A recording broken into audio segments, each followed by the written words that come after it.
જો કોઈ એમ કહે ને કે એક વિશાળ ખેતરની સફળતાનું રહસ્ય. સામાન્ય રીતે આપણે એવું જ વિચારતા હોઈએ કે ખેતી એટલે બસ જમીન અને વરસાદનો સીધો સંબંધ, બીજ વેરી દીધા એટલે આપણું કામ પૂરું. એક્ઝેક્ટલી.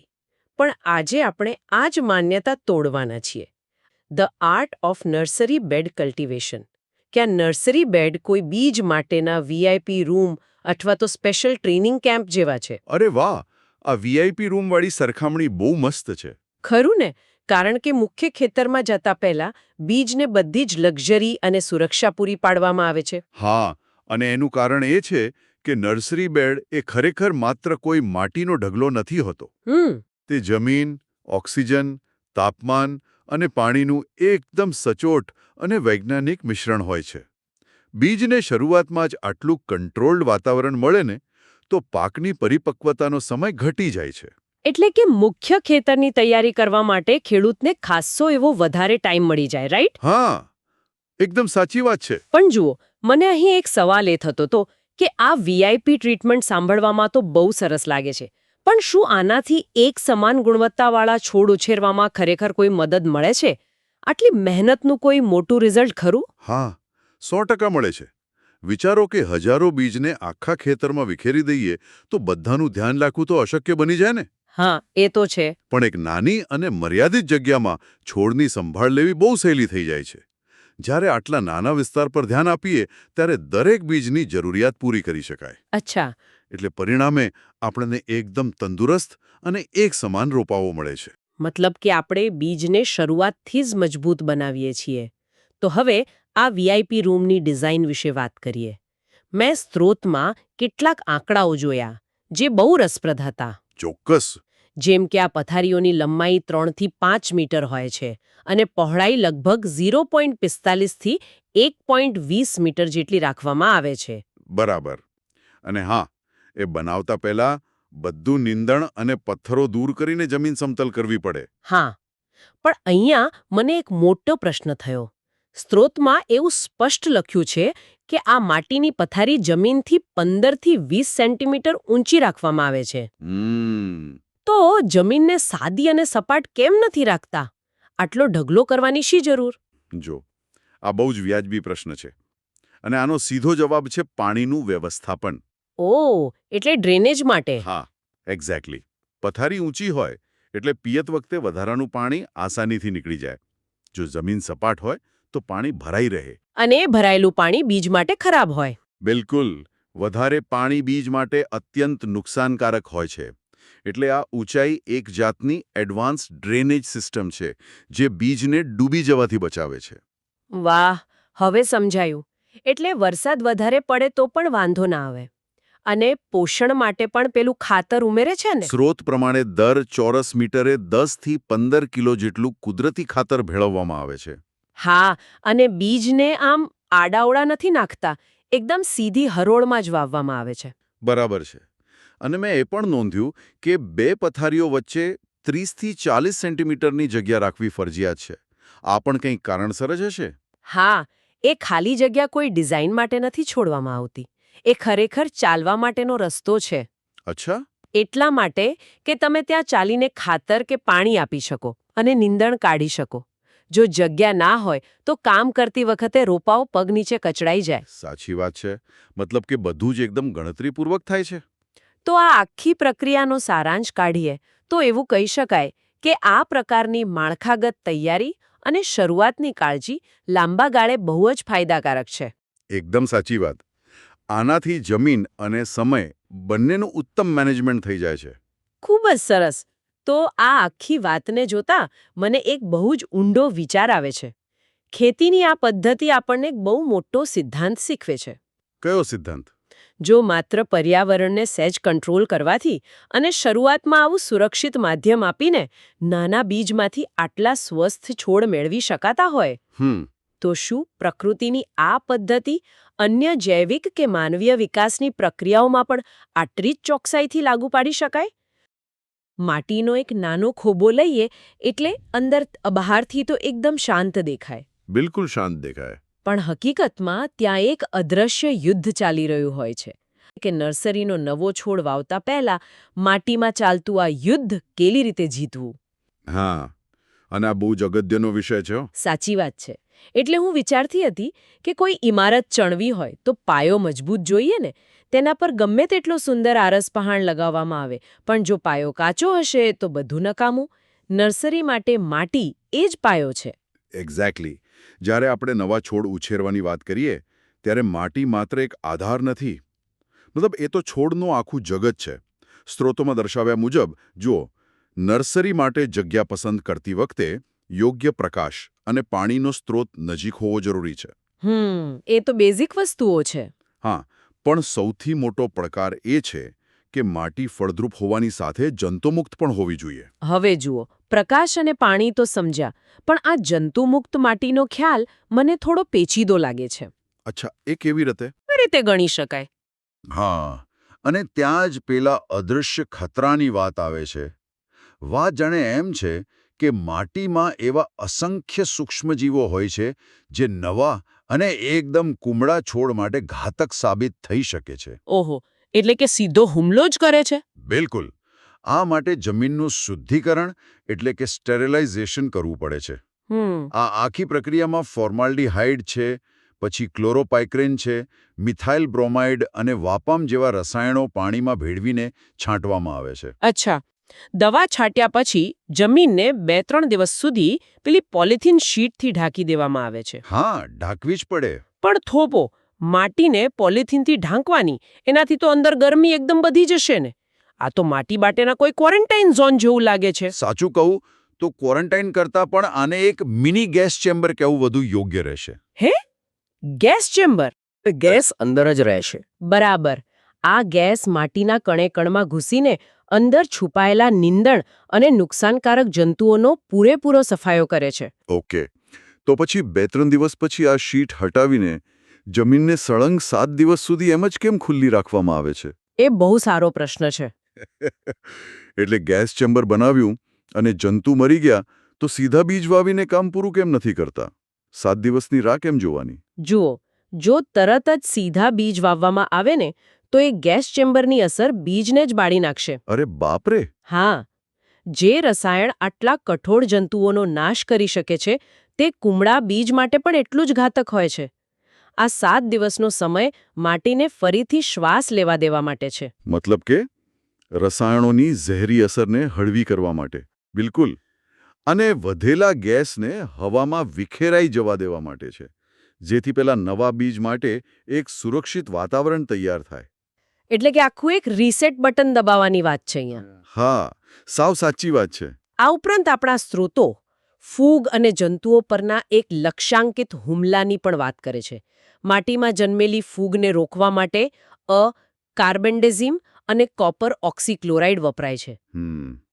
એ બંને બહુ અસરકારક છે. હા, પણ એક આંકડાએ મને ખરેખર વિચારતી કરી દીધી. જમીનમાં રહેલા સૂત્રકૃમિ અને કીડીઓ મારવા માટે 1 લીટર પાણીમાં 2 લીટર ક્લોરોપાયરીફોસ ઉમેરવાનું. હા, એ પ્રમાણ થોડું અલગ લાગે છે. થોડું નહીં, આ પ્રમાણ ભૌતિકશાસ્ત્રની દ્રષ્ટિએ પણ અસામાન્ય નથી લાગતું. 1 લીટર પાણીમાં 2 લીટર દવા કેવી રીતે ભળી શકે અને આટલું જલદ મિશ્રણ શા માટે જોઈએ? જો, પહેલા તો એ સમજીએ કે આ ખતરો શું છે. સૂત્રકૃમિ એટલે કે એવા અત્યંત બારીક કરમિયા જે સીધા છોડના મૂળિયામાં ગાંઠો પાડીને તેનો ખોરાક છીનવી લે છે.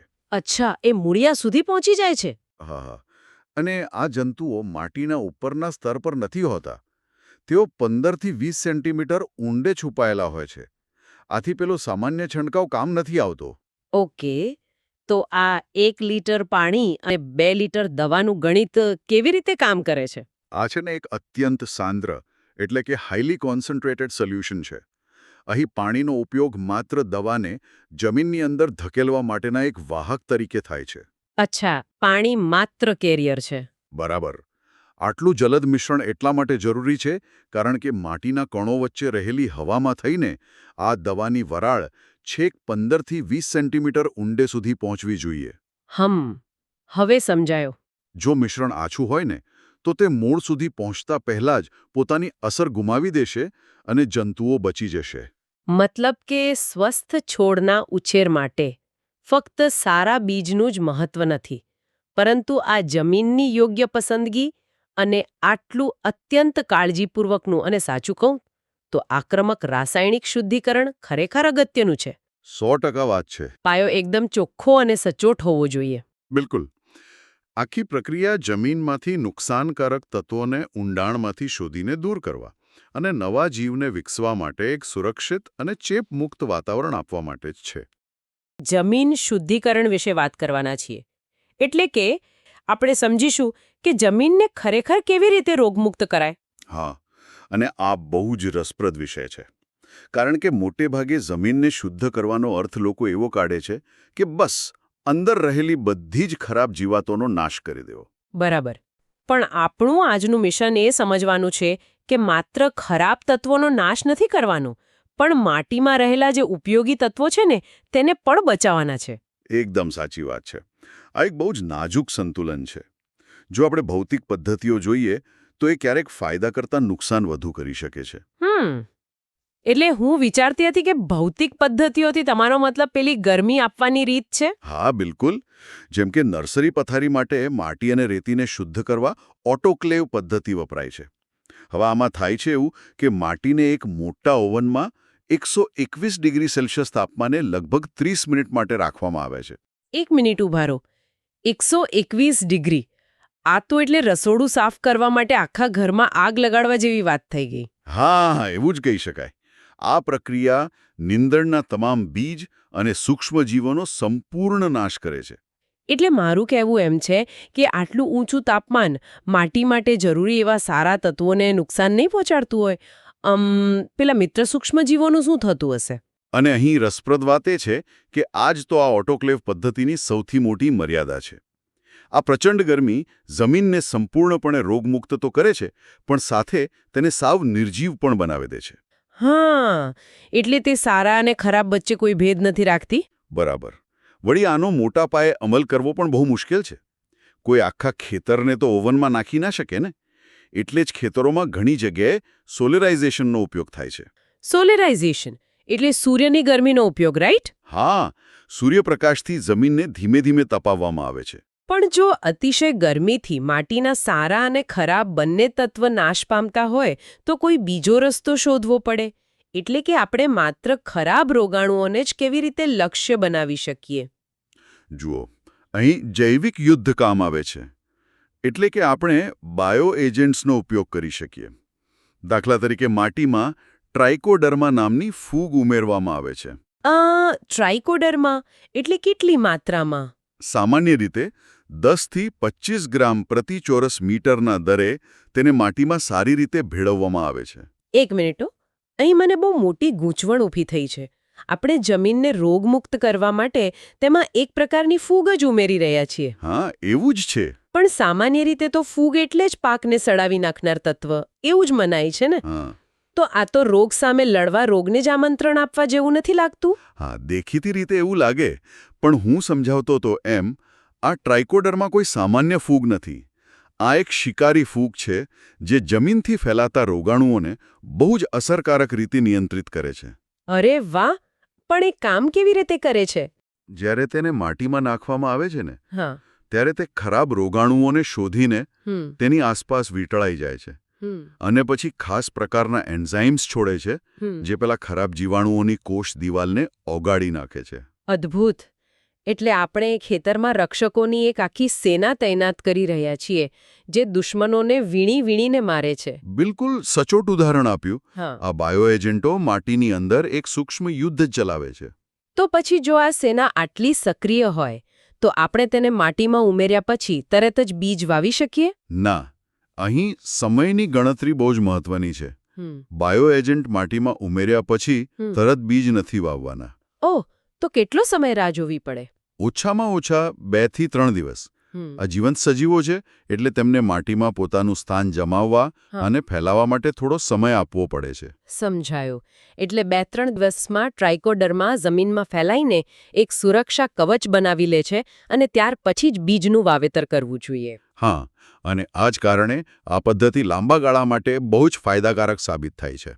તો આખી ચર્ચાનો સારાંશ એ છે કે ઓટોક્લેવ જેવી ભૌતિક પદ્ધતિઓ ઝડપી છે, પણ તે વિનાશક હોઈ શકે છે. એકદમ સાચું.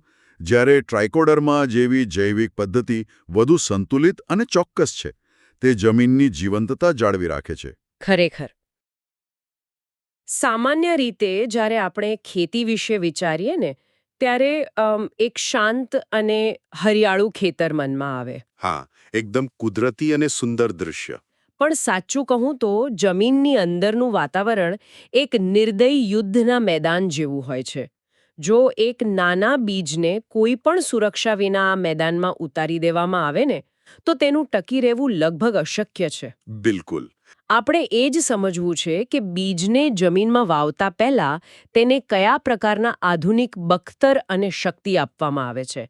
પણ શુદ્ધ વિજ્ઞાન છે જે પાકના ઉત્પાદનમાં જમીન આસમાનનો તફાવત લાવી શકે છે. તો સૌથી સાદી પદ્ધતિથી શરૂઆત કરીએ. અહીં કોઈ અત્યાધુનિક કેમિકલ નથી, માત્ર ગરમ પાણી છે. ડેટા મુજબ સૂકા બીજને 48 થી 55 ડિગ્રી સેલ્સિયસ તાપમાને હા, લગભગ 10 થી 30 મિનિટ સુધી ગરમ પાણીમાં રખાય છે. બરાબર.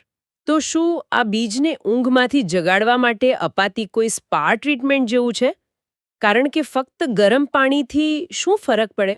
દેખાવમાં ભલે આ સ્પા જેવું લાગે, પણ બાયોલોજીની ભાષામાં આ એક એલાર્મ ક્લોક છે. સમજો કે જ્યારે બીજ ગરમ પાણીમાં જાય ને ત્યારે તે ગરમી બીજના કઠણ બહારના પડને નરમ બનાવે છે. આનાથી બીજની અંદર રહેલા એન્ઝાઇમ્સ એક્ટિવ થઈ જાય છે. અચ્છા, એટલે તે બીજની ઊંઘ ઉડાડી દે છે. બિલકુલ. તેને ઉગવા માટે તૈયાર કરે છે. જો કે આ તાપમાનનું સંતુલન બહુ જ ચોક્કસ હોવું જોઈએ. જો તાપમાન સહેજ પણ વધે ને તો અંદરનો જીવ બળી જાય. ઓ બાપરે! એટલે આ ગરમી બીજને યુદ્ધ માટે જગાડે છે, પણ જાગ્યા પછી તેને રોગો અને જંતુઓથી બચવા માટે કવચ તો જોઈશે ને? હા, અને અહીં આવે છે રાસાયણિક બખ્તર. નોટ્સમાં થીરમ, કાર્બેન્ડેઝિમ અને ઇમિડાક્લોપ્રિડ જેવા અમુક થોડા ભારેખમ નામો છે. હા, મેં પણ વાંચ્યા. પણ અહીં મને એક મોટો સવાલ થતો હતો. 1 કિલો બીજ દીઠ માત્ર 2 ગ્રામ ફૂગનાશક. હા, અને 7 ગ્રામ જંતુનાશક. બસ આટલું જ. આટલું ઓછું કેમિકલ શું કામ કરી લેવાનું? આ તો સાવ દરિયામાં ટીપા સમાન લાગે છે. આ ખરેખર વિચારવા જેવો મુદ્દો છે. પણ આ જે માઇક્રોડોઝિંગ છે ને એની પાછળનું વિજ્ઞાન બહુ રસપ્રદ છે. દાખલા તરીકે કાર્બેન્ડેઝિમ એક સિસ્ટેમિક ફૂગનાશક છે. સિસ્ટેમિક એટલે? એટલે કે તે માત્ર બીજની બહાર ચોંટી નથી રહેતું, પણ બીજની અંદર શોષાય છે. તે બીજને અંદરથી રક્ષણ આપે છે. અચ્છા, એટલે ધારો કે કોઈ વ્યક્તિ આખા વર્ષ માટે બીમાર ન પડવા પેરાસિટામોલનો એક નાનકડો અંશ ખાય અને સુરક્ષિત રહે, કંઈક એવું જ? એકદમ સાચી સરખામણી કરી તમે. અને હા, આ કેમિકલ બીજ પર લગાવવા માટે તેમને એક બંધ ડ્રમમાં ફેરવવામાં આવે છે. ઓહ, એટલે પેલું એક સરખું કોટિંગ થાય એના માટે? હા, ડ્રમ ફરવાથી એ સુનિશ્ચિત થાય કે પેલા 2 ગ્રામ કેમિકલનું અત્યંત પાતળું પણ એક સમાન પડ દરેક બીજ પર લાગે. કોઈ પણ બીજ સુરક્ષા વિનાનું ન રહે. વાહ, ઓછામાં ઓછા રસાયણથી મહત્તમ રક્ષણ. પણ આમ આ કેમિકલનું કવચ તો સમય જતાં ઘસાઈ જાય ને? હા, તેની અસર ધીમે ધીમે ઓછી થવા લાગે. તો શું આપણે બીજને એવું કવચ ના આપી શકીએ જે તેની સાથે જ મોટું થાય? અહીં આપણી નોટ્સમાં રહેલી ત્રીજી પદ્ધતિ ચિત્રમાં આવે છે. હા, જૈવિક સારવાર એટલે કે બાયોલોજીકલ ટ્રીટમેન્ટ. રાસાયણિક રક્ષણ કામચલાઉ છે, પણ જૈવિક રક્ષણ કાયમી હોઈ શકે છે. બરાબર. નોટ્સમાં ટ્રાઇકોડર્મા જેવા બાયો એજન્ટનો ઉલ્લેખ છે. મને તો આ ટ્રાઇકોડર્મા પાકના કોઈ અદ્રશ્ય સૂક્ષ્મ બોડીગાર્ડ્સ જેવા લાગે છે. સાચી વાત છે. પણ આ બોડીગાર્ડ્સ ખરેખર લડે છે કેવી રીતે? આ પ્રક્રિયા બહુ જ રોમાંચક છે. જુઓ, ટ્રાઇકોડર્મા પોતે એક પ્રકારની ફૂગ છે, પણ એ મિત્ર ફૂગ છે. ઓહ, એટલે એક ફૂગ બીજી ફૂગ સામે લડે છે? બિલકુલ. જ્યારે જમીનમાં રહેલી નુકસાનકારક ફૂગ બીજ પર હુમલો કરવા આવે ને ત્યારે આ ટ્રાઇકોડર્મા તેની આસપાસ વીંટળાઈ જાય છે. અચ્છા. અને પછી એક ખાસ એન્ઝાઇમ છોડીને દુશ્મન ફૂગની કોષ દિવાલને જોગાડી નાખે છે. ટૂંકમાં તે દુશ્મનને ખાઈ જાય છે. માય ગોડ, આ તો શાબ્દિક રીતે યુદ્ધ જ ચાલી રહ્યું છે. હા, અને સાથે જ રાઇઝોબિયમ નામના બેક્ટેરિયા પણ ઉમેરવામાં આવે છે. એ શું કામ કરે છે? પાણી બીજની કઠોરતા તોડીને તેને જગાડે છે? હા, પછી કેમિકલ્સ તેને શરૂઆતી હુમલાઓ સામે બખ્તર આપે છે. બરાબર. અને ટ્રાઇકોડર્મા જેવા જૈવિક એજન્ટો તેને કાયમી બોડીગાર્ડ પૂરા પાડે છે. એકદમ ચોક્કસ. આ ત્રણેયનો સમન્વય એ સુનિશ્ચિત કરે છે કે નાનકડું બીજ જમીનના એક કઠિન વાતાવરણમાં ટકી રહે અને એક મજબૂત છોડમાં પરિણમે. ખરેખર સામાન્ય રીતે જ્યારે કોઈ મોટી ઇમારત બનાવવાની વાત આવે ને ત્યારે મગજમાં નકશા અને મિલીમીટરની ચોકસાઈ દેખાય, પણ ખેતીની વાત આવે એટલે એમ જ લાગે કે માટીમાં બસ મુઠ્ઠી ભરીને બીજ ફેંકી દીધા, ખરું ને? હા, બરાબર. પણ આજે આપણે બીજ વાવણી અને ધરુ ઉછેરના વિજ્ઞાન પર જે સઘન વિશ્લેષણ કરી રહ્યા છીએ એ આ માન્યતા સાવ બદલી નાખશે. એકદમ સાચી વાત છે. કારણ કે આ કોઈ સામાન્ય ખેતીની વાત નથી. આ તો પેલા નાના બીજને નવજીવન આપવાનું એકદમ ચોક્કસ વિજ્ઞાન છે. અને આ વિજ્ઞાન ખરેખર આપણી વિચારસરણી બદલી નાખે એવું છે. આજના આપણા વિશ્લેષણનો મુખ્ય હેતુ જે છે કે આપણે બીજ વાવવાની પરંપરાગત પદ્ધતિઓ અને અત્યાધુનિક સિસ્ટમ બંને વચ્ચેનો તફાવત સમજીએ. બીજને એક શ્રેષ્ઠ શરૂઆત આપવા માટે કેવી અદ્ભુત ચોકસાઈ રાખવામાં આવે છે ને એ જોવું ખરેખર આશ્ચર્યજનક છે. પરંપરાગત પદ્ધતિમાં બીજને પથારી પર લાઇનમાં વાવવામાં આવે છે, પેલા 1.5 થી 2 સેન્ટીમીટરની ચોકસાઈવાળી ઊંડાઈ. અને બે હરોળ વચ્ચે 5 થી 7 સેન્ટીમીટરનું અંતર રાખવામાં આવે છે. બરાબર. પણ મને આમાં સૌથી વધુ રસપ્રદ એ લાગ્યું કે વાવણી પહેલા બીજને રેતી સાથે મિશ્ર કરવામાં આવે છે. એ બહુ જ જરૂરી છે. મને તો આ વાંચીને એવું લાગ્યું કે જાણે આપણે ભોજનમાં મીઠું સમાન રીતે ફેલાવતા હોઈએ ને એવું જ કંઈક. સીધું મીઠું નાખીએ તો એક જ જગ્યાએ જમા થઈ જાય. અને પછી ખાવાને મજા બગડી જાય. બિલકુલ. પણ જો યોગ્ય રીતે ભાભરાવીએ તો બધે સરખો સ્વાદ આવે. રેતી ભેળવવાથી બીજ પણ સમાન રીતે વહેંચાઈ જાય છે. હા, એટલે દરેક બીજને ઉગવા માટે પૂરતી જગ્યા મળે. પણ જુઓ, આ પ્રક્રિયા માત્ર જગ્યા આપવા પૂરતી સીમિત નથી. વાવણી પછી લાઈનોને કુદરતી ખાતર અથવા પાંદડા વડે ભરીને આખી પથારીને સૂકા ઘાસ વડે ઢાંકી દેવામાં આવે છે. અચ્છા, એટલે એક જાતના ધાવડા જેવું કામ કરે. બરાબર પકડ્યો. આ પાછળનું વિજ્ઞાન એ છે કે બીજને ફૂટવા માટે ચોક્કસ ભેજ અને હૂંફની જરૂર હોય છે. આ સૂકું ઘાસ અંદરનું તાપમાન અને ભેજ જાળવી રાખે છે, જ્યાં સુધી અંકુરણ ન થાય. પણ ખુલ્લા ખેતરમાં આટલું બધું ધ્યાન રાખવા છતાં કુદરત પર આપણો કોઈ કાબુ હોતો નથી ને, અને એટલે જ પેલી પ્લાસ્ટિકની ખાસ ટ્રેની પદ્ધતિ આવે છે. હા, પ્રોટ્રેઝ. એ સંપૂર્ણ નિયંત્રિત વાતાવરણ છે. પણ અહીં મને એક મોટો પ્રશ્ન થાય છે. આ પ્રોટ્રેઝમાં સાદી અને સરળ માટી વાપરવાને બદલે પેલું કોકોપીટ, વર્મિક્યુલાઇટ અને પરલાઇટનું મિશ્રણ કેમ? અને એ પણ પાછું 3:1:1 પ્રમાણમાં. હા, એ માધ્યમ બહુ જ મહત્વનું છે. પણ કોકોપીટ તો નાળિયેરના છોતરામાંથી આવે. શું એક સામાન્ય બીજ ઉગાડવા માટે માટીને બદલે આટલી બધી ખર્ચાળ અને માથાકૂટવાળી મહેનત કરવાની કોઈ જરૂર છે ખરી? જુઓ, માટી કરતાં આ મિશ્રણ અનેક ગણું બહેતર પરિણામ આપે છે. કોકોપીટ તો ભેજ પકડી રાખે, એ તો આપણે જાણીએ જ છીએ. એ સમજાય છે. પણ પેલા બે અઘરા લાગતા નામ છે ને, વર્મિક્યુલાઇટ અને પરલાઇટ, એનું કામ સૌથી અદ્ભુત છે. વર્મિક્યુલાઇટ એક પ્રકારની સૂક્ષ્મ વાદળી એટલે કે સ્પંજ જેવું કામ કરે છે. ઓહો, એટલે વધારાનું પાણી ચૂસી લે. બિલકુલ. અને જ્યારે જરૂર પડે ત્યારે જ બીજને આપે. અને પેલું પરલાઇટ છે ને, એ જ્વાળામુખીમાંથી બનેલો પદાર્થ છે, જેને ગરમ કરવાથી તે પોપકોર્નની જેમ ફૂલી જાય છે. શું વાત છે? પોપકોર્નની જેમ? હા, અને આ ફૂલેલા કણો વચ્ચે હવાની જગ્યા રહે છે, જેથી બીજના મૂળિયા સરળતાથી શ્વાસ લઈ શકે. અને આ ટ્રેની સૌથી મોટી ચોકસાઈ તો એ છે કે દરેક નાના ખાનામાં માત્ર એક જ બીજ વાવવામાં આવે છે. એટલે કોઈ હરીફાઈ જ નહીં? બિલકુલ નહીં. પણ આ બધી માહિતીમાં જે સૌથી આશ્ચર્યજનક વિગત છે ને, એ તો એ છે કે વાવણી પછી આ ટ્રેનને તરત સૂર્યપ્રકાશમાં રાખવાને બદલે એકબીજાની ઉપર થપ્પી કરીને ગોઠવવામાં આવે છે. હા, આને સ્ટેકિંગ પદ્ધતિ કહેવાય. પણ એનાથી પેલા નાના બીજને ગૂંગળામણ ન થાય? આપણે માટીમાં દાબી દીધા અને ઉપરથી વળી થપ્પી કરી દીધી. ના, એ જ તો આધુનિક વિજ્ઞાનનો કમાલ છે. ટ્રેને એકબીજા પર થપ્પી કરીને ગોઠવાવાથી અંદરની ભેજવાળી હવા બહાર જઈ શકતી નથી. બીજ જ્યારે શ્વસન કરે છે ત્યારે તેમાંથી કુદરતી ગરમી ઉત્પન્ન થાય છે. અચ્છા, એટલે એ ગરમી અંદર જ કેદ થઈ જાય. હા, એ એક ગરમાવો આપતી પેટી એટલે કે એક નાના ઇન્ક્યુબેટર જેવું કામ કરે છે. બીજને જાગવા માટે જે સચોટ તાપમાન જોઈએ તે આ ગોઠવણથી જ મળે છે. ઓહો, આ તો બહુ જ સ્માર્ટ કહેવાય. અને હા, જ્યારે બીજમાંથી નાનકડી કૂપળ ફૂટે ને, ત્યારબાદ જ આ ટ્રેની થપ્પીને અલગ કરીને તેમને પાણી આપવામાં આવે છે. ખરેખર અદ્ભુત. એટલે આજે આપણે જોયું કે કેવી રીતે પરંપરાગત વાવડીમાં રેતીના ઉપયોગની સાદી ચોકસાઈથી લઈને આધુનિક ટ્રેના પરલાઇટ અને વર્મિક્યુલાઇટવાળા મિશ્રણ અને થપ્પી કરીને તાપમાન નિયંત્રિત કરવા સુધીની સફર કેટલી રસપ્રદ છે. હા, ભલે તે ખેતર હોય કે નાનકડી ટ્રે, ઇમારત બનાવવા જેટલું જ ધ્યાન અહીં પણ રખાય છે. પ્રકૃતિ અને વિજ્ઞાનનો આ એક સુંદર સમન્વય છે. સોલેનેશિયસ પાકના બીજના અંકુરણને અસર કરતા પરિબળો વિશેનો આપણો આજનો એકદમ સ્પષ્ટ કરે છે કે આ કોઈ સામાન્ય પ્રક્રિયા નથી. એકદમ સાચી વાત. મતલબ કે ટામેટા કે રીંગણ ઉગાડવા એ કોઈ જાદુ નથી, પણ એકદમ સચોટ અને નાજુક વિજ્ઞાન છે. એટલે જ આજે આપણે કે આ બધું અંદરથી કેટલું જટિલ છે. ચોક્કસ. અને જો આપણે બીજને જમીનમાં રોપતા પહેલાની સૌથી પહેલી શરતની વાત કરીએ ને, તો બીજને સુષુપ્ત અવસ્થામાંથી જગાડવા માટે ભેજ પ્રાથમિક જરૂરિયાત છે. પણ સ્ત્રોતો કહે છે કે માત્ર પાણી આપવાથી કામ નથી થતું. તાપમાન બહુ નિર્ણાયક છે. હા, એ જ.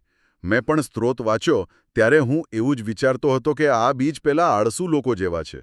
મતલબ શિયાળામાં ઓરડામાં બહુ ઠંડી હોય તો આપણે ગોદડામાંથી બહાર આવવા જ નથી માંગતા ને, બસ એવું જ. અરે હા, આ સરખામણી એકદમ યોગ્ય છે. આ બીજને તરથી 21 ડિગ્રી સેલ્સિયસનું ચોક્કસ તાપમાન અને હૂંફ જોઈએ જ. જો તાપમાન 13 ડિગ્રીથી નીચે હોય તો સોલેનેસિયસ બીજ બિલકુલ અંકુરિત થઈ શકતા નથી. એક મિનિટ, બિલકુલ નહીં. એટલે જો 12 ડિગ્રી તાપમાન હોય અને જમીનમાં પૂરતો ભેજ હોય તો પણ બીજ ન ઉગે? ના, બિલકુલ નહીં ઉગે. આ માત્ર કોઈ આદર્શ સ્થિતિ નથી, પણ એક ભૌતિક મર્યાદા છે. બીજની અંદર જાણે કે એક જૈવિક તાળું મારેલું હોય છે. જ્યારે તાપમાન 13 ડિગ્રીએ પહોંચે ત્યારે જ અંદરના ઉત્સેચકો એટલે કે પેલી એન્ઝાઇમ્સ સક્રિય થાય છે. ઓહ, એટલે એન્ઝાઇમ્સ જાગે પછી જ પ્રક્રિયા શરૂ થાય છે, એમ ને? હા, એ જ હું કહેતી હતી. એન્ઝાઇમ્સ સક્રિય થાય પછી જ તે સંગ્રહિત સ્ટાર્ચને શર્કરામાં ફેરવે છે, જેમાંથી અંકુરણ માટે ઊર્જા મળે છે.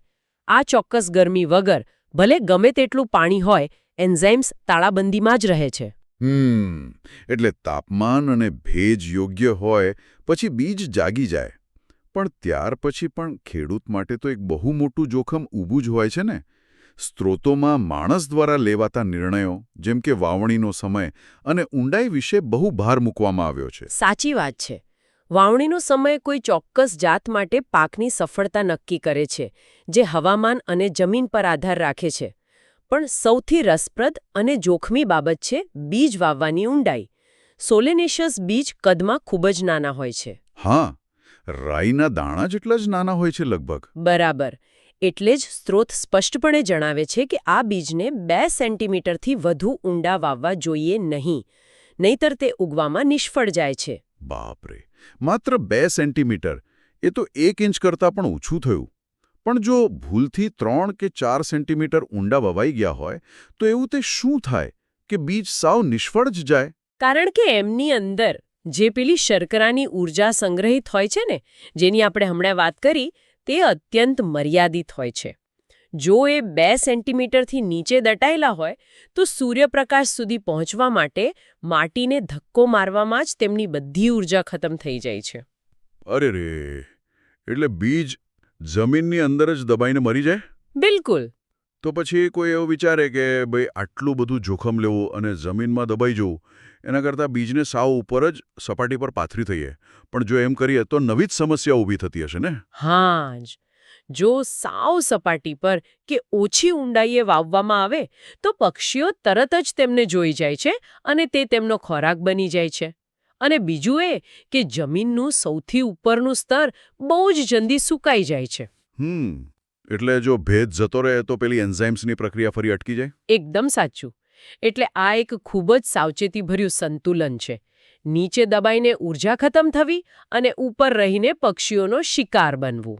આ બંનેની વચ્ચે માત્ર 2 સેન્ટીમીટરની રેખા પર સંતુલન જાળવવું. ખરેખર આ બધું જાણીને તો કોઈપણ વ્યક્તિનો ખેતી તરફ જોવાનો દૃષ્ટિકોણ જ બદલાઈ જાય. હા, રોજબરોજ જોવા મળતા આ પાકો પાછળ ખેતીનું વિજ્ઞાન કેટલું નાજુક અને આશ્ચર્યજનક છે તે સમજવું ખરેખર રોમાંચક છે. ચોક્કસથી.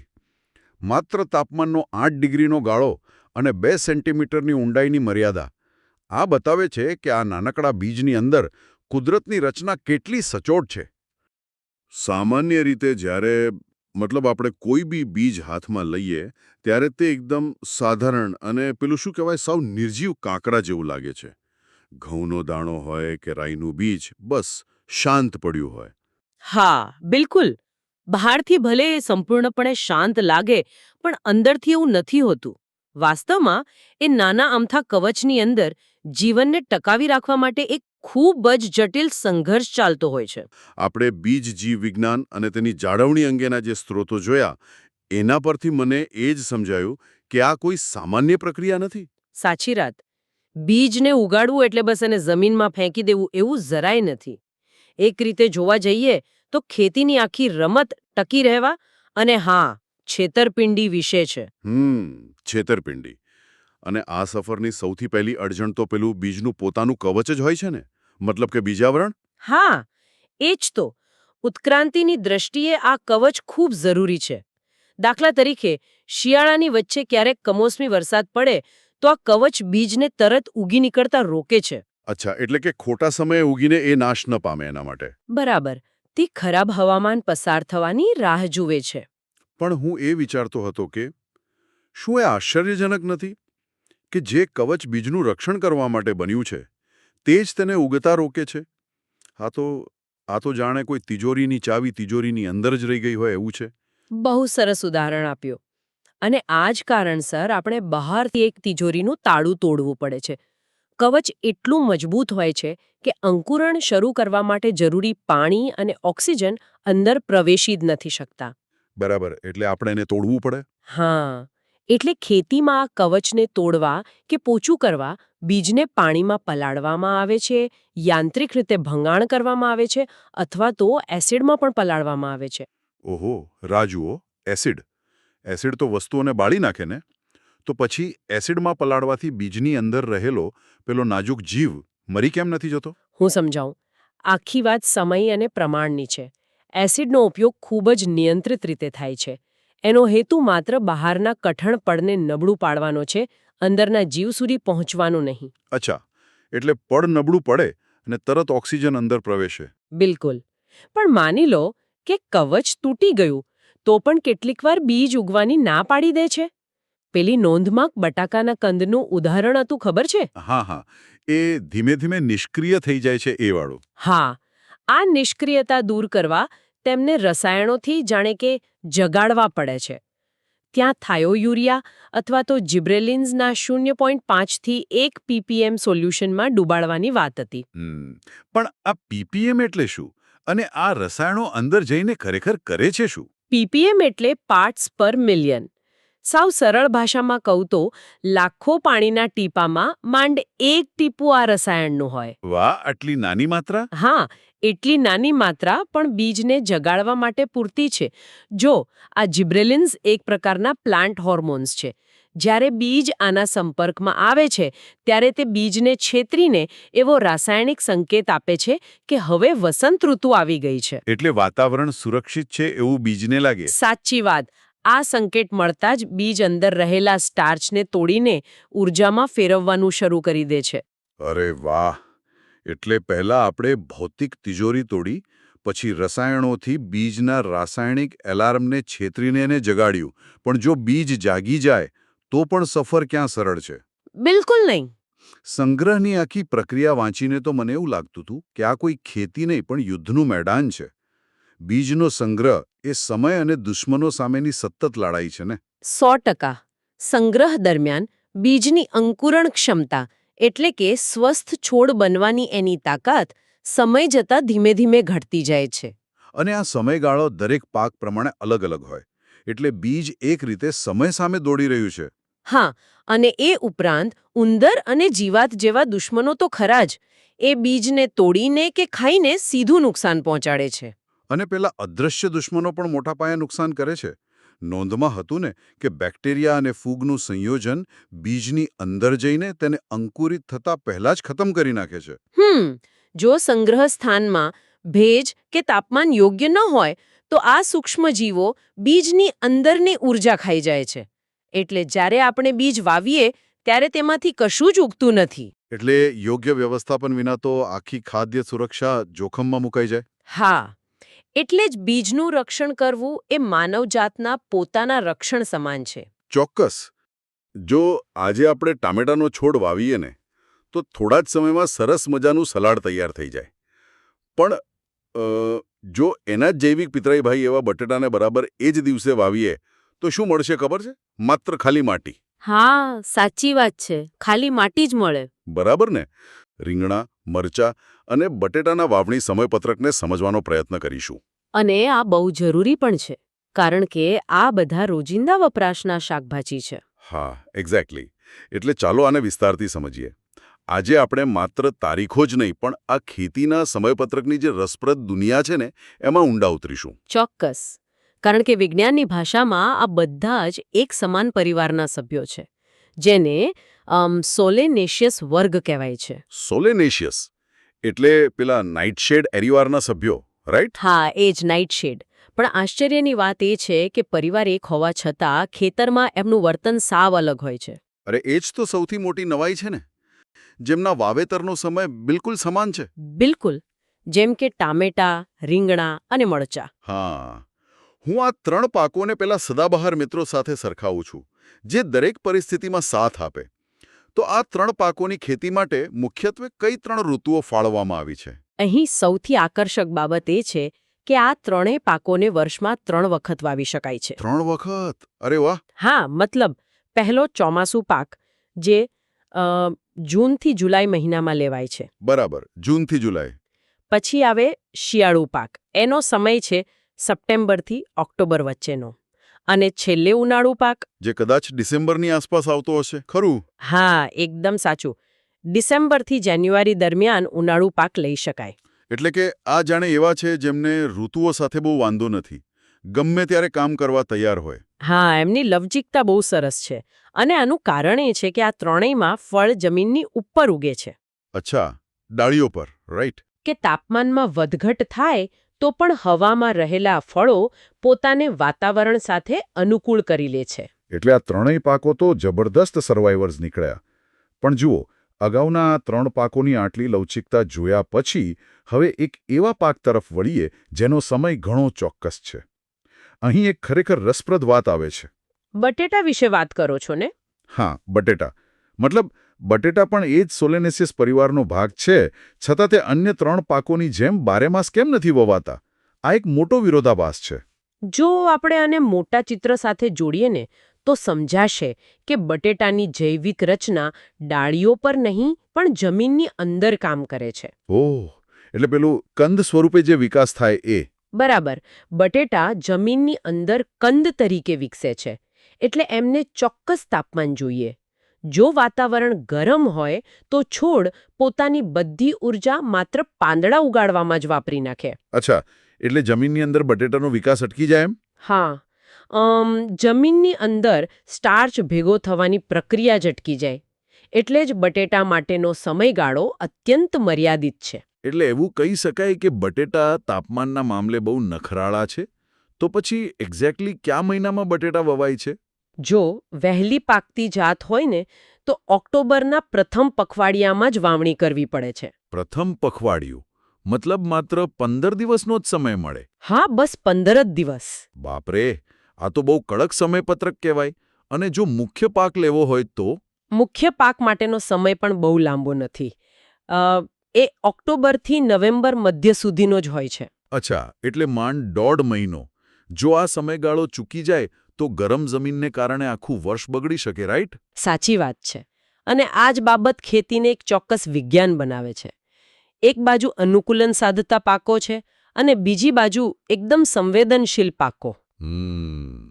એટલે આ સઘન ચર્ચાનો નિષ્કર્ષ એવો નીકળે છે કે સોલેનેશિયસ પાકોમાં એક તરફ 3 ઋતુમાં ઉગતા ટામેટા, રીંગણા અને મરચા જેવા લવચિક પાકો છે. હા, અને બીજી તરફ બટેટા જેવો પાક છે જે અત્યંત ચોક્કસ ઋતુ એટલે કે માત્ર ઓક્ટોબર અને નવેમ્બર જ માંગે છે. ક્યારે એવો વિચાર આવ્યો છે કે આજના આધુનિક હાઇબ્રિડ બીજની કિંમત ખરેખર કેટલી હોઈ શકે? એટલે કેટલાક શાકભાજીના બીજ તો વજનમાં સાચે ચાંદી કે સોના જેટલા જ મોંઘા હોય છે. હા બિલકુલ. અને જો આટલા મોંઘા બીજને સીધા જ કોઈ વિશાળ અને ખુલ્લા ખેતરમાં વાવી દેવામાં આવે તો બહુ મોટું જોખમ રહે છે. એક નાનકડું વાવાઝોડું આવે કે જીવાતનો હુમલો થાય તો રાતોરાત લાખો રૂપિયાનું નુકસાન થઈ જાય. સાચી વાત છે. આપણે જમીન નર્સરી વ્યવસ્થાપનના સિદ્ધાંતો અને પ્રથાઓ અંગેના સ્ત્રોતોનું વિશ્લેષણ કરવાના છીએ. આપણે એ સમજવાનો પ્રયાસ કરીશું કે ખેડૂતો આટલું મોટું જોખમ ટાળવા માટે પેલા નાના છોડને નર્સરી નામના નાના પ્લોટમાં શા માટે ઉછેરે છે? સામાન્ય રીતે એવું લાગે કે પહેલા એક જગ્યાએ બીજ વાવવા અને પછી તેને મૂળમાંથી કાઢીને બીજી જગ્યાએ વાવવા, એટલે આ તો એકદમ બેવડી મહેનત થઈ ગઈ એવું લાગે. એક્ઝેક્ટલી. કોઈને પણ એવો જ વિચાર આવે કે આ તો ડબલ કામ છે. પણ જુઓ, આ માત્ર મહેનત નથી, તે ખરેખર તો એક ગણતરીપૂર્વકનું રિસ્ક મેનેજમેન્ટ છે. આખી પદ્ધતિ પાછળનું વિજ્ઞાન સમજવું બહુ રસપ્રદ છે. આ આખી પ્રક્રિયાને સમજવા માટે આપણે નર્સરીની સરખામણી નાના બાળકોની પ્રી સ્કૂલ સાથે કરી શકીએ. અરે વાહ, પ્રી સ્કૂલ! હા, એટલે આપણે નાના બાળકોને સીધા જ કોઈ મોટી યુનિવર્સિટીના કેમ્પસમાં ભણવા તો નથી મોકલી દેતા. હા, ખરું ને? પ્રી સ્કૂલમાં તેમને એક સુરક્ષિત અને નાનું વાતાવરણ મળે છે જ્યાં દરેક બાળક પર વિશેષ ધ્યાન આપી શકાય. નર્સરીમાં પણ બરાબર આવું જ થાય છે. બહુ સરસ ઉદાહરણ આપ્યું. ખુલ્લા ખેતરના કઠોર વાતાવરણમાં છોડને મૂકતા પહેલા તેને એક નાના અને નિયંત્રિત વિસ્તારમાં રાખવામાં આવે છે, જેથી શરૂઆતના નાજુક તબક્કામાં જંતુઓ અને રોગોનું નિયંત્રણ એકદમ સરળ બની જાય છે. બરાબર. અને આ નિયંત્રિત વાતાવરણનો સૌથી મોટો ફાયદો અંકુરણ એટલે કે બીજમાંથી ફણગો ફૂટવાની પ્રક્રિયામાં થાય છે. ખુલ્લા ખેતરમાં તાપમાન અને ભેજ પર આપણો કોઈ કાબુ હોતો નથી. સાચી વાત. જ્યારે નર્સરીમાં ભેજ, પછી ગરમી અને માટીની ગુણવત્તાનું એક ચોક્કસ સંતુલન જાળવી શકાય છે. આ સંતુલનના કારણે બીજમાંથી છોડ બનવાની ટકાવારી ખૂબ ઊંચી જાય છે. એટલે જે મોંઘા હાઇબ્રિડ બીજની આપણે શરૂઆતમાં વાત કરી, તેનો અહીં પૂરેપૂરો બચાવ થાય છે. બિલકુલ. મતલબ કે શરૂઆતમાં જ મોટો આર્થિક ફાયદો થઈ ગયો. વધુમાં, જ્યારે આ પ્રી સ્કૂલમાંથી છોડને મુખ્ય ખેતરમાં મોકલવાનો સમય આવે ત્યારે ખેડૂત માત્ર એવા જ રોપાઓ પસંદ કરશે જે તંદુરસ્ત હોય. હા, અને જેમાં રોગ પ્રતિકારક શક્તિ વધુ હોય એવા જ છોડ લેવાય. એક્ઝેક્ટલી. નબળા છોડને નર્સરીમાં જ કાઢી નાખવામાં આવે છે. આ પસંદગીના કારણે આખા ખેતરમાં એક સમાન અને ઉચ્ચ ગુણવત્તાનો પાક તૈયાર થાય છે. બજારમાં જે શાકભાજી કે અનાજ પહોંચે છે ને, એની ગુણવત્તા પાછળ આ જ પસંદગી જવાબદાર છે. અને આર્થિક બચતની સાથે સાથે આ પદ્ધતિ સમય પણ બચાવે છે. એ કઈ રીતે? જો છોડ તેનો પહેલો 1 મહિનો નર્સરીના નાના પ્લોટમાં વિતાવે છે, તેથી મુખ્ય ખેતર તે આખા મહિના માટે ખાલી રહે છે. ખેડૂત તે સમયનો ઉપયોગ અગાઉનો પાક લેવા અથવા જમીનને સરખી રીતે તૈયાર કરવા માટે કરી શકે છે. અચ્છા, એટલે સમયનો પૂરો સદુપયોગ. હા, અને સાથોસાથ આ નર્સરીની દેખરેખ માટે સ્થાનિક અર્ધકુશળ મજૂરોને સતત રોજગારી પણ મળતી રહે છે. એક મિનિટ, હવે આ બધું સાંભળવામાં ખૂબ આદર્શ લાગે છે, પણ મને આમાં એક મોટી ખામી દેખાઈ રહી છે. હા, બોલો ને. એટલે એક નાનકડા પ્લોટમાં હજારો બીજ વાવવામાં આવે છે. જ્યારે આટલી બધી ભીડ એક જ જગ્યાએ હોય ત્યારે શું આ છોડ સૂર્યપ્રકાશ કે પાણી અને પોષક તત્વો માટે અંદરોઅંદર સ્પર્ધા નહીં કરવા લાગે? બહુ સારો પ્રશ્ન છે, અને આ ખરેખર જમીન નર્સરીનો સૌથી મોટો પડકાર છે. આજકાલ તો પ્લાસ્ટિકની પ્રો ટ્રેનો ઉપયોગ થાય છે, એટલે કે પેલી બરફ જમાવાની ટ્રે આવે ને, એના જેવા નાના ખાનાવાળી પ્લેટ. હા, મેં જોઈ છે. જેમાં દરેક ખાનામાં એક જ બીજ હોય છે. પરંતુ આધુનિક પ્રો ટ્રેની સરખામણીમાં આપણી પરંપરાગત જમીન નર્સરીમાં બીજનો જથ્થો ઘણો વધુ વપરાય છે. જો બીજને યોગ્ય અંતરે હરોળમાં ન વાવવામાં આવે તો છોડ અત્યંત ગીચ થઈ જાય છે. અને પોષક તત્વના અભાવે તેમનો વિકાસ કદાચ ત્યાં જ અટકી જાય, ખરું ને? બિલકુલ એવું જ થાય. અને જ્યારે આ ગીચતામાંથી છોડને મૂળમાંથી ખેંચીને મોટા ખેતરમાં લઈ જવામાં આવે ત્યારે તો એમને મોટો આંચકો લાગતો હશે ને, જેને આપણે કદાચ ટ્રાન્સપ્લાન્ટ શોક કહીએ છીએ. હા. મૂળની આસપાસની માટી છૂટી પડી જાય અને નાજુક મૂળ તૂટી જાય તો છોડ ત્યાં જ સુકાઈ શકે છે. એકદમ સાચી વાત છે. અને તેથી જ ફેરબદલીના થોડા સમય પહેલા નર્સરીમાં ભરપૂર પાણી આપવું પડે છે, જેથી માટી નરમ પડે અને મૂળને ઓછામાં ઓછું નુકસાન થાય. બીજું મોટું જોખમ ચેપનું છે. હા જો નર્સરીની માટી કાળજીપૂર્વક જંતુમુક્ત ન કરી હોય તો જમીનના જંતુઓ અને ફૂગનો ચેપ આખા પાકને લાગી શકે છે. ઓ બાપરે. હા, અને ઉંદરોથી થતું નુકસાન પણ બહુ સામાન્ય છે. આ બધું અટકાવવા માટે ઇન્ટરકલ્ચર પ્રક્રિયા કરવી પડે છે. એટલે કે છોડની આસપાસની માટીને હળવેથી ખોદવી અને નીંદણ દૂર કરવું. બરાબર. અને મૂળ સુધી હવા પહોંચતી કરવી. આ એક એવી પ્રક્રિયા છે જે સતત તમારું ધ્યાન માંગી લે છે. તો સ્પષ્ટ છે કે જમીન નર્સરી એ માત્ર કોઈ ખાલી જગ્યામાં બીજ ફેંકી દેવાની વાત નથી. તે ખર્ચ, પછી સમય અને શ્રમ તેમજ પાકના અંતિમ ઉત્પાદન વચ્ચેનું એક બારીક સમતુલન છે. આ નાના પ્લોટમાં લેવાયેલા નિર્ણયો જ ભવિષ્યના આખા પાકનું ચિત્ર નક્કી કરે છે. બિલકુલ. અને જ્યારે આ નાની નાની ટેકનિકલ બાબતોને સમજીને તેને યોગ્ય રીતે અમલમાં મૂકવામાં આવે ત્યારે જ કૃષિ વિજ્ઞાનનો સાચો હેતુ સિદ્ધ થાય છે. બરાબર છે.